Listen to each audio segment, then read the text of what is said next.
తెలియజేసుకుంటున్నాం.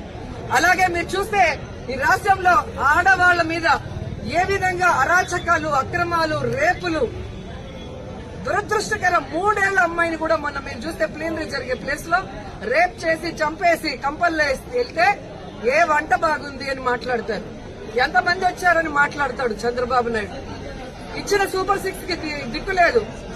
6 శాసనాలని చెప్పి సిగ్గు లేకుండా మళ్ళీ లోకేష్ గారు అనౌన్స్ చేస్తారు. పవన్ కళ్యాణ్ ఏమో నాకు ప్యాకేజ్ ఇస్తే చాలు, ఎవడెక్టు వచ్చినా నాకెందుకని. రాష్ట్రంలోనే కాదు, పిఠాపురంలో ఆడపిల్లలు రేపైనా పట్టించుకోడు. పిఠాపురంలో ఎస్సీల్ని గ్రామ బహిష్కరణ చేస్తే పట్టించుకోడు. సుగాలి కేసు అన్నారు, ఏమైందో తెలియదు. 30,000 మంది మాయమయ్యారన్నారు. మరి ఆ రోజు ఇంటెలిజెన్స్ వ్యవస్థ నీకు చెప్తే ఈ రోజు కూటమి ప్రభుత్వంలో ఉన్న నీకు ఇంటెలిజెన్స్ చెప్పదా 30,000 మంది ఎక్కడున్నారు? చంద్రబాబు నాయుడు ఎదురుగా నించొని ప్రజలకి వెన్ను